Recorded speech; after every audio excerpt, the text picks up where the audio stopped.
Hey guys! Welcome to the latest installment in a series that I like to call Chelsea Attempts Wrap-Ups.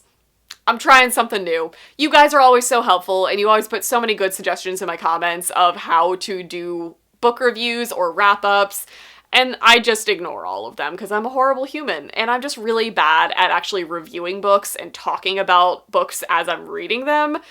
I'm just really good at showing you books that I'm getting and books I'm excited about, and then the final thoughts are just like poof, gone. So, let's try this. I don't know if I want to call this a reading vlog because it isn't going to be like footage of like me reading throughout the week and like b-roll. I think this is just going to be me talking maybe once or a couple times a week about the books that I'm currently reading and what I'm working on. And we're just gonna go from there. So I'm basically going to start with the book that I read yesterday, tell you what I'm reading right now, and we're gonna go from there and see what happens a week from now. Does that work for you guys? Because it works for me right now. As of last night, I just finished Feed by Mira Grant, still don't know. I listen to the audiobooks and I just immediately forget how they say their name.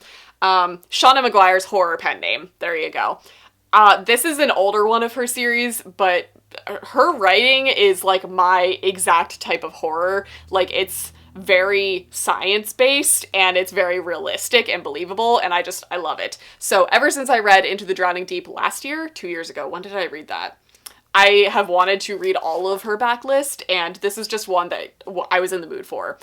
So this is a zombie outbreak story, but it follows like kind of 20 years after the outbreak happened. So it's not like the horror, like, oh my god, what's happening? The dead are coming back to life. Like, society knows about it and is moving on, and it really discusses the actual details that I don't think people would think about until an apocalyptic event actually happens. So this goes into so much detail of how the virus spreads, how everybody is carrying the virus, and whether it actually mutates in you, and how it can be carried in mammals who are 40 pounds and above because of like their brain to body ratio and how that gets handled.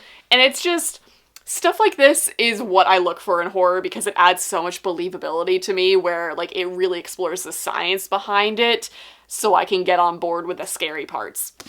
So I thought this was going to be a lot more tense than it is. This ended up just kind of being a lot of like political and media-based plot, which I generally don't like. Neither of those things are appealing to me in a book, but this was done so well that I was so into it, and I didn't realize how into it I was until it got to the end, and I was just like crying in my car driving home from work, and I was like, oh, I guess I'm attached to these characters now. Cool. So this basically follows a girl as our main character and her brother and a team of media or news reporters who are all young. They're all like from teenagers to early 20s, as they are reporting a political campaign of the potential next president while a zombie outbreak is a common thing in the world. And basically everything that kind of goes on in the world. And it was just, the world building was paced so perfectly, where you kind of get introduced to how the world runs now with zombies happening, with the rising that happened, and how that would affect politics. And y'all, I don't know if this is a great thing to be reading when we're in the midst of a pandemic, like a viral pandemic, because had I read this at the beginning of it, it might have been scarier to me. Reading it now, with the state of the US right now, this book gave me very little hope for how the US would do. Like, this painted the US in a much better light than it is right now with how we're handling things. So maybe this wasn't good timing to read the book, but I don't know. It's what I was in the mood for. So I gave this 4 stars. I'm so excited to continue on. I think I'm going to download the audiobook for the second one, which is Deadline. I think that's the second one. But I am into it. I love Grant's writing, and I'm probably going to go straight from this into Parasite, her other trilogy that I need to read. So I read this. I'm currently still reading Beach Read. I started this like a month ago, and nothing is bad about it.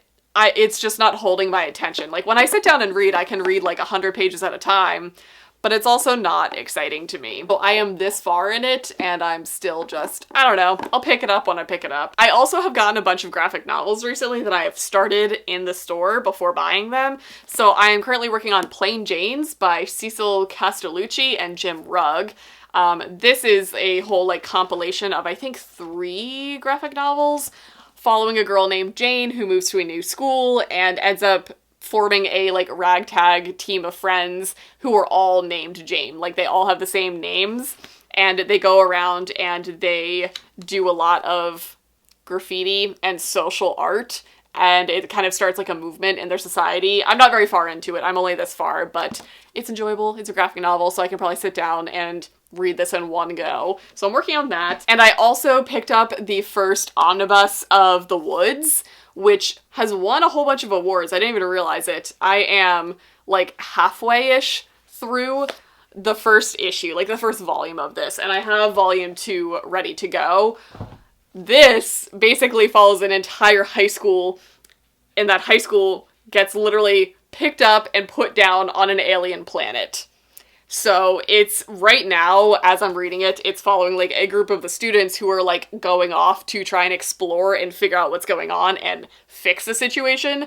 So it's following them, but it's also following like the principal and some teachers and some like obnoxious kids who are trying to like rule the student body in this weird time period, and it's not going too well. It's great. I'm loving everything about it. Like the relationships that are forming already between the students are great. It's interesting. Let me tell you that. And the artwork is great. Like I like the art style of this. So that's what I'm working on as of right now. So I need a new audiobook to listen to because I recently started doing a diamond painting because one of you amazing people sent me diamond paintings for my birthday, and it is my new obsession. It's all I want to do. So I need a new audiobook to listen to for that. And I think I just got a notification from my library saying that my copy of A Burning, I want to say, came in. So I might listen to that and do some diamond painting. But I also just got this book in the mail from one of you guys. Cheryl, you sent this to me. This looks exactly like what I want to read right now. For some reason, I'm just so in the mood for horror recently, but I'm also kind of in the mood for like a witchy story, and this is exactly that, so I might just sit down and read this. This is Hex by Thomas Old Huelvelt. I don't know how to pronounce author names. I'm gonna stop. This follows a town that is haunted by the Black Rock Witch, a 17th century woman whose eyes and mouth are sewn shut. Muzzled, she walks the streets and enters homes at will. She stands next to children's beds for nights on end. Her eyes may never be opened, or the consequences will be too terrible to bear. So it says, the elders of Black Spring prevent the curse from spreading with high-tech surveillance. Frustrated by the lockdown, the town's teenagers break their strict regulations, and in doing so, send the town spiraling into depraved practices of the distant past. And this is blurbed by so many people. Like, it's blurbed by Stephen King on the front, it's blurbed by George R.R. Martin, it's blurbed by Robin Hobb, it's blurbed by Jeffrey Ford. Like, it's blurbed by huge fantasy and horror authors. This looks so good. Like, this is exactly what I'm in the mood for, so I might just sit down and read this. So, Cheryl, thank you so much for sending this to me.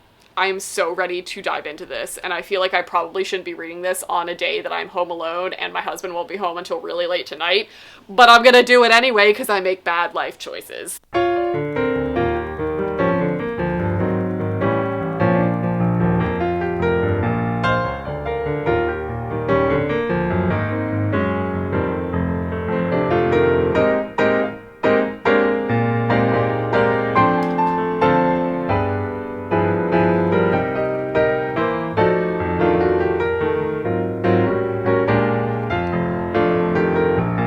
Alrighty, it's now Sunday. I read this book. Who's surprised?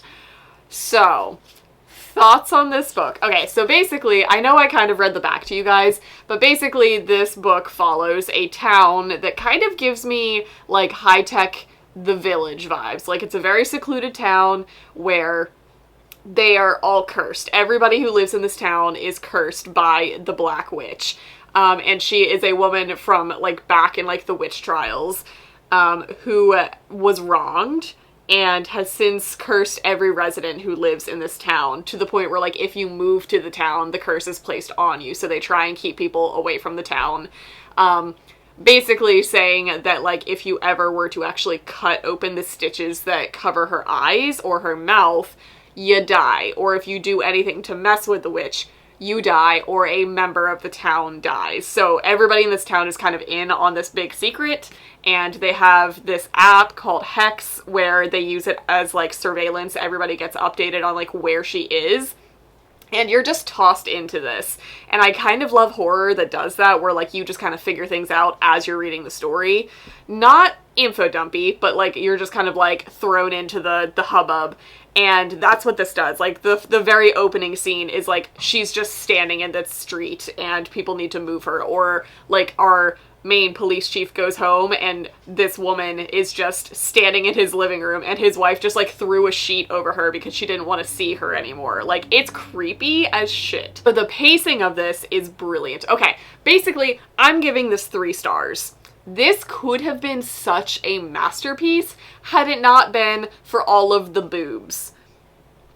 Okay, so it's blurbed by Stephen King. I am going to make some controversial statements. Stephen King has literally put the horror genre on the map. Like, that's renowned. I like his stories. Some of them are paced weirdly, some are really dense, some are really short and good.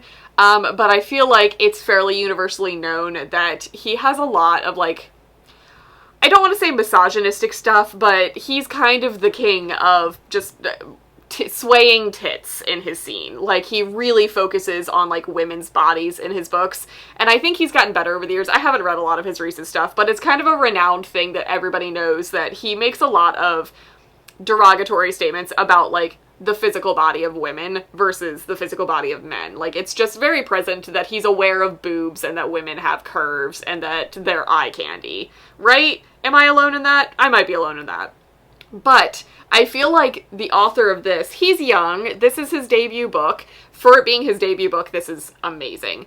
But I feel like he took a page out of King's book and is just like still an adolescent boy who's just fascinated with boobs. And they're constantly brought up in this book. Like, not only are they just like present all the time with all of the female characters, where like every single time a woman walks into the scene, it's like, and her swaying tits entered the room before her. It's annoying.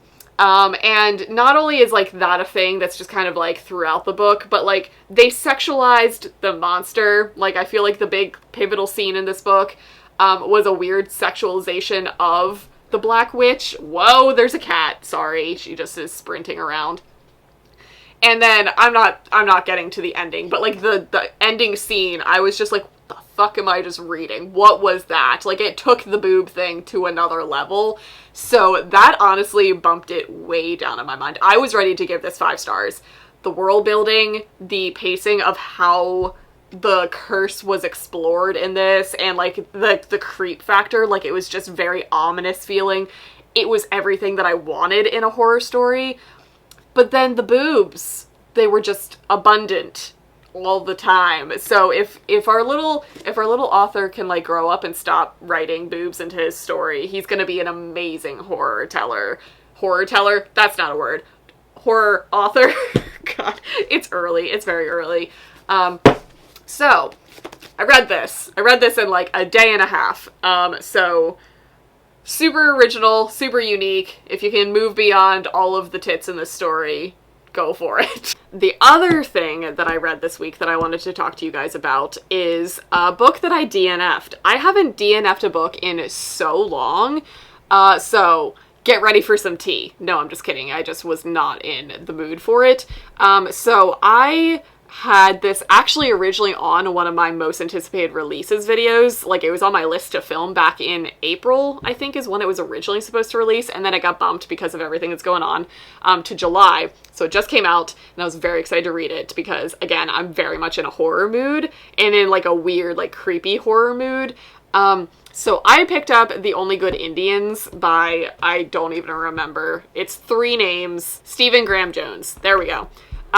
So I've had my eye on this for a very long time now, and I was so excited for it to come out because I was exactly in the mood for that type of story, and I got about halfway through it before I stopped. Like, I actually pushed pretty far into it. I couldn't follow it, and it might have just been the mood that I was in the night I was listening to it, because it was on Scribd, because I haven't bought it yet, and I'm kind of glad that I didn't. It might have just been the mood that I was in that night, but I had the hardest time following it. And it was just not the type of horror that I was in the mood for. And I don't even know how to really like describe it at this point. It basically followed a guy who lives on an Indian reservation, and like a year ago he hunted elk with like a bunch of his buddies, and it really messed with him. Like the elk that he killed fairly brutally, and it didn't go down well, and it was a little like creepy. Like there's definitely something like paranormal going on with how it died, and that's been haunting him ever since, and he keeps kind of seeing it in places, and it's very ominous, like how these elk show up. And I was all on board for that because like that's the spook factor that I'm looking for right now. But it also kind of was touching on like him kind of like going insane over this whole thing, and so he was like seeing this elk in like his ex-girlfriend's face, and it got really brutal really quickly, and it took me by surprise. Like we went from a very slow what's happening mood into just like straight gore, and it was a lot of animal gore, which it surprisingly does not bother me like you guys would expect it to, because I work with animals and animals are my life. Like I can honestly read a lot of stuff. Is something wrong with me? Most likely. But this one, it didn't sit well with me how it was done, and that was it as far as the scary factor goes. And I don't know. I didn't like it, and then it drastically changed point of views like midway through, and I don't really know what was happening, and I didn't care enough to want to figure it out, so I stopped. I might go back to it. It might have just been me. I've heard mixed reviews so far. Like I've heard similar things where it's hard to follow, and I've also heard that the ending of it is very ambiguous, and I'm not really...